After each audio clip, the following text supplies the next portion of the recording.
Episode میں آپ کو ویلکم۔ ناظرین، آج بات ہوگی ایک ایسے فیصلے، ایسے ڈیسیجن کے بارے میں جس نے ایک بکریاں چرانے والے آدمی کو وقت کا بادشاہ بنا دیا، کنگ بنا دیا۔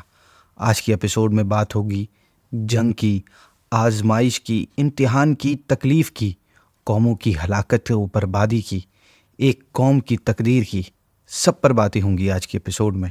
ناظرین، حضرت موسیٰ علیہ السلام کے بعد جب بنی اسرائیل کے عقائد و اعمال نہایت خراب ہو گئے، وہ بت پرستی میں مبتلا ہو گئے اور ان کی نافرمانی اور گناہ اپنی انتہا یعنی پیک کو پہنچ گئے، تو ان پر قوم جالوت کو مسلط کر دیا گیا، جن کو عمالقہ بھی کہتے ہیں۔ جالوت اپنے وقت کا ایک نہایت ظالم اور جابر بادشاہ تھا۔ اس کی قوم کے لوگ مصر اور فلسطین کے درمیان بحر روم کے ساحل پر رہتے تھے۔ انہوں نے بنی اسرائیل کے شہر چھین لیے، ان کے لوگ گرفتار کر لیے اور ان پر ہر طرح کی سختیاں کی۔ At that time there was no prophet in the بنی اسرائیل۔ اس زمانے میں بنی اسرائیل میں کوئی نبی موجود نہیں تھے۔ خاندان نبوت میں سے صرف ایک عورت باقی رہی تھی جو اس وقت امید سے تھی۔ ناظرین، پرانے وقتوں میں ایسا ہوتا تھا کہ بعض اوقات ایک ہی خاندان میں سے نبی آتے تھے، جیسے کہ حضرت ابراہیم علیہ السلام کے بعد جتنے بھی نبی آئے ہیں وہ آپ ہی کی اولاد سے آئے ہیں۔ پھر کچھ ٹائم بعد ان خاتون کے ہاں ایک بیٹے کی پیدائش ہوئی جن کا نام شمویل رکھا گیا۔ جب وہ بڑے ہوئے تو انہیں توریت کا علم حاصل کرنے کے لیے بیت المقدس کے شہر بھیجا گیا۔ وہاں پہ ایک بزرگ عالم دین ان کے سپرد ان کو کر دیا گیا۔ وہ آپ کے ساتھ بڑی شفقت کرتے اور آپ کو اپنا بیٹا کہتے تھے۔ جب حضرت شمویل علیہ السلام بالغ ہونے کی عمر کو پہنچے تو ایک رات آپ اس عالم کے قریب آرام فرما رہے تھے کہ حضرت جبریل علیہ السلام نے اسی عالم کی آواز میں یا شمویل کہہ کر پکارا۔ آپ عالم کے پاس گئے اور فرمایا کہ آپ نے مجھے پکارا۔ عالم نے اس خیال سے ان کے انکار کرنے سے کہیں آپ ڈر نہ جائیں یہ کہہ دیا کہ بیٹا تم سو جاؤ۔ پھر دوبارہ حضرت جبریل علیہ السلام نے اسی طرح پکارا اور آپ علیہ السلام پھر اس عالم کے پاس گئے۔ عالم نے کہا کہ بیٹا اگر اب میں تمہیں پھر پکاروں تو جواب نہ دینا۔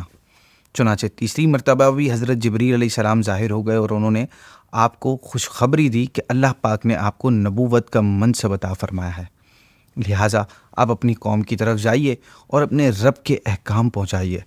جب آپ علیہ السلام قوم کی طرف تشریف لائے تو انہوں نے آپ علیہ السلام کو نبی ماننے سے انکار کر دیا اور کہا کہ آپ اتنی جلدی کیسے نبی بن گئے؟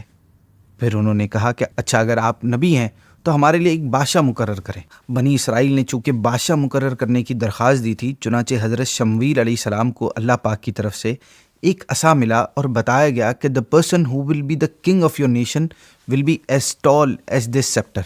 جو شخص آپ کی قوم کا بادشاہ ہوگا اس کا قد اس عصے کے برابر ہوگا۔ چنانچہ لوگوں کی پیمائش کرنے پر طالوت کا قد اس عصے کے برابر نکلا۔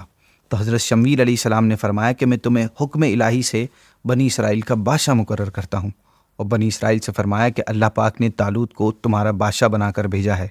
بنی اسرائیل کے سرداروں نے اپنے نبی حضرت شمویل علیہ السلام سے کہا کہ نبوت تو لاوی بن یعقوب علیہ السلام کی اولاد میں چل رہی ہے اور سلطنت یہود بن یعقوب کی اولاد میں، تو طالوت تو ان دونوں خاندانوں میں سے نہیں ہے، پلس یہ ایک غریب آدمی بھی ہے، کوئی مال و دولت بھی اس کے پاس نہیں ہے، تو یہ بادشاہ کیسے ہو سکتا ہے؟ اس سے زیادہ بادشاہت کے حقدار تو ہم ہیں۔ ناظرین، اس معاملے میں یہ بنی اسرائیل کی پہلی نافرمانی تھی کہ اللہ پاک کے حکم کے مقابلے میں انہوں نے اپنا قیاس کیا اور بلا وجہ کی بحث کی۔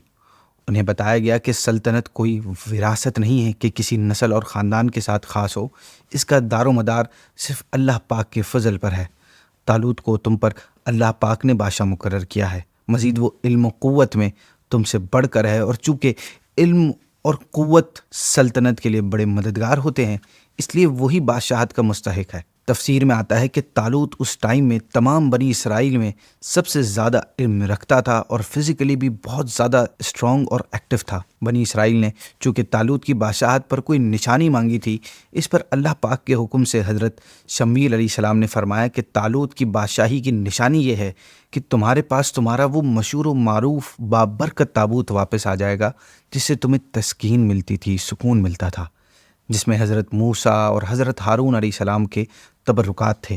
ناظرین، یہ تابوت اللہ پاک نے حضرت آدم علیہ السلام پر نازل فرمایا تھا اور اس میں تمام انبیاء کرام علیہم الصلاۃ والسلام اور ان کے مکانات کی تصویریں تھیں، اور اس کے علاوہ انبیاء کرام علیہم السلام کے کئی تبرکات بھی اس صندوق میں تھے۔ یہ صندوق نسل در نسل منتقل ہوتا ہوا حضرت موسیٰ علیہ السلام تک پہنچا تھا۔ جب بنی اسرائیل کی حالت بہت خراب ہو گئی اور ان کی بد عملی بہت زیادہ بڑھ گئی تو اللہ پاک نے ان پر قوم عمالقہ کو مسلط کیا، اور وہ ان سے وہ تابوت چھین کر لے گئے اور اس تابوت کو گندی مقامات پر رکھا، اور اس کی بے حرمتی کی اور ان گستاخیوں کی وجہ سے عمالقہ کے لوگ طرح طرح کی بیماریوں اور بلاؤں میں مبتلا ہو گئے۔ ان کی 5 بستیاں ہلاک ہو گئی، اور انہیں یقین ہو گیا کہ تابوت کی توہین اور بے ادبی ان کی بربادی کا ریزن ہے۔ چنانچہ انہوں نے تابوت ایک بیل گاڑی پر رکھ کر بیلوں کو چھوڑ دیا، اور فرشتے اسے بنی اسرائیل کے سامنے طالوت کے پاس لے آئے، اور چونکہ اس تابوت کا آنا بنی اسرائیل کے لیے طالوت کی بادشاہی کی نشانی قرار دیا گیا تھا، لہٰذا بنی اسرائیل نے یہ دیکھ کر طالوت کی بادشاہی کو تسلیم کر لیا، اور بالآخر طالوت کی لیڈرشپ میں جہاد کے لیے تیار ہو گئے۔ طالوت نے بنی اسرائیل میں سے 70,000 نوجوان چوز کیے، جن میں حضرت داؤد علیہ السلام بھی موجود تھے۔ طالوت نے اپنی آرمی کو لے کر بیت المقدس سے روانہ ہوا۔ چونکہ بنی اسرائیل کا یہ سفر سخت گرمی میں تھا، لہٰذا جب گرمی کی وجہ سے ان سولجرز کو سخت پیاس لگی تو طالوت نے انہیں خبر دی کہ ان قریب ایک نہر آئے گی، but this is the time for the test, so don't drink water from that canal. یہ تمہارے امتحان کا وقت ہے، لہٰذا اس ندی میں سے پانی مت پینا۔ طالوت نے یہ بات حضرت شمویل علیہ السلام پر نازل ہونے والی وحی کی بنا پر کی تھی۔ آپ نے فرمایا، جو اس نہر سے زیادہ پانی پیے گا وہ میری جماعت میں نہیں رہے گا، کیونکہ یہ ان کے لیے ایگزام تھا، ایک ٹیسٹ تھا کہ شدید پیاس کے وقت جو ثابت قدم رہے گا وہ آئندہ بھی ثابت قدم رہے گا اور سختیوں کا مقابلہ کر سکے گا، اور جو اس وقت اپنی خواہش کو اپنے اوپر حاوی کر لے گا وہ نافرمانی کرے گا، اور آئندہ کی سختیوں کو وہ کیسے برداشت کر سکے گا۔ صرف چلو بھر چند گھونٹ پی لینے کی اجازت تھی، سیر ہو کر مطلب پیٹ بھر کر پینا منع تھا۔ ناظرین، جب وہ نہر آئی تو بنی اسرائیل کی اکثریت اس امتحان میں ناکام ہو گئی، دے فیلڈ، اور انہوں نے جی بھر کر پانی پیا۔ صرف 313 افراد ثابت قدم رہے، انہوں نے صبر کیا اور ایک چلو پر گزارا کر لیا۔ اس سے ان کے دل اور ایمان کو قوت حاصل ہوئی اور وہ سلامتی سے نہر سے گزر گئے، جبکہ جنہوں نے خوب پیا تھا ان کے ہونٹ کالے ہو گئے، ان کی پیاس اور بڑھ گئی اور وہ بزدل ہو گئے۔ اور جب انہوں نے جالوت کے لشکر کی کثرت و طاقت کو دیکھا تو کہنے لگے، آج تو ہم اس جالوت اور اس کے لشکر کے ساتھ نہیں لڑ سکتے، اور وہ پیچھے ہٹ گئے۔ اور ان میں جو 313 سولجرز تھے انہوں نے کہا کہ ایسا تو کتنی مرتبہ ہوا ہے کہ چھوٹے گروہ نے اپنے بڑے گروہ پر اللہ پاک کے حکم سے غالب آ جاتے ہیں، ان پر حاوی ہو جاتے ہیں۔ اللہ پاک تو صبر کرنے والوں کے ساتھ ہے۔ چنانچہ جب لشکر سامنے ہوئے تو ان سولجرز نے اللہ پاک کی بارگاہ میں دعا کی، اے اللہ، ہمیں دشمن کے مقابلے میں میدان جنگ میں صبر کی توفیق دے اور ہمیں ثابت قدمی نصیب فرما، اور کافروں کے مقابلے میں ہمیں اپنی حمایت و نصرت عطا فرما۔ جب دونوں لشکر میدان میں آمنے سامنے ہوئے تو جالوت نے بنی اسرائیل سے مقابلہ کرنے والا طلب کیا۔ بنی اسرائیل کے وہ سولجرز اس کی قوت اور باڈی دیکھ کر گھبرا گئے، کیونکہ وہ بہت بڑے جسم اور بڑے قد کا ظالم آدمی تھا۔ طالوت نے اپنے لشکر میں اناؤنس کیا کہ جو شخص جالوت کو قتل کرے گا میں اپنی بیٹی کا نکاح اس سے کروں گا، اور آدھا ملک اپنی آدھی سلطنت اسے دے دوں گا۔ مگر کسی نے جواب نہیں دیا۔ طالوت نے جب حضرت شمویل سے عرض کیا کہ آپ اللہ پاک کی بارگاہ میں دعا کریں، آپ علیہ الصلاۃ والسلام نے دعا کی تو بتایا گیا کہ حضرت داؤد علیہ الصلاۃ والسلام جالوت کو قتل کریں گے۔ حضرت داؤد علیہ السلام کے والد عیشا طالوت کے لشکر میں تھے، اور ان کے ساتھ ان کے تمام بیٹے بھی تھے۔ آپ علیہ السلام ان میں سب سے چھوٹے تھے۔ اس وقت آپ بیمار تھے اور بکریاں چرایا کرتے تھے۔ جب طالوت نے آپ علیہ السلام سے عرض کیا کہ اگر آپ جالوت کو قتل کر دیں گے تو میں اپنی بیٹی سے آپ کی شادی کرا دوں گا اور آدھا ملک آپ کے نام کر دوں گا، تو آپ علیہ السلام نے اس پیشکش کو قبول فرما لیا اور جالوت کی طرف روانہ ہو گئے۔ لڑائی کی صفیں بن گئیں اور حضرت داؤد علیہ السلام اپنے ہاتھ میں پتھر پھینکنے والی رسی لے کر جالوت کے سامنے آ گئے۔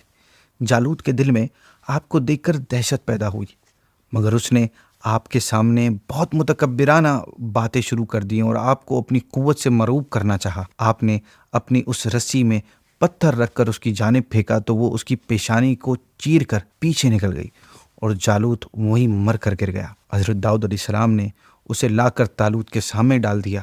تمام بنی اسرائیل جالوت کی موت سے بڑے خوش ہوئے، اور پھر وعدے کے مطابق طالوت نے حضرت داؤد علیہ السلام کو آدھی سلطنت کا مالک بنانے کا فیصلہ کیا۔ پھر آدھی سلطنت دینے کے ساتھ ساتھ اپنی بیٹی کا نکاح بھی آپ کے ساتھ کر دیا۔ طالوت کے اس فیصلے سے آپ علیہ السلام پہلے طالوت کی آدھی بادشاہت کے، پھر طالوت کی وفات کے بعد پوری سلطنت کے بادشاہ بن گئے۔ اللہ پاک نے آپ علیہ السلام کو حکومت اور نبوت دونوں عطا فرمائے، اور آپ کو جو چاہا وہ سکھایا۔ آپ کو جانوروں کی بولیاں سمجھنے کی صلاحیت کے ساتھ اور بہت سے انعامات سے نوازا۔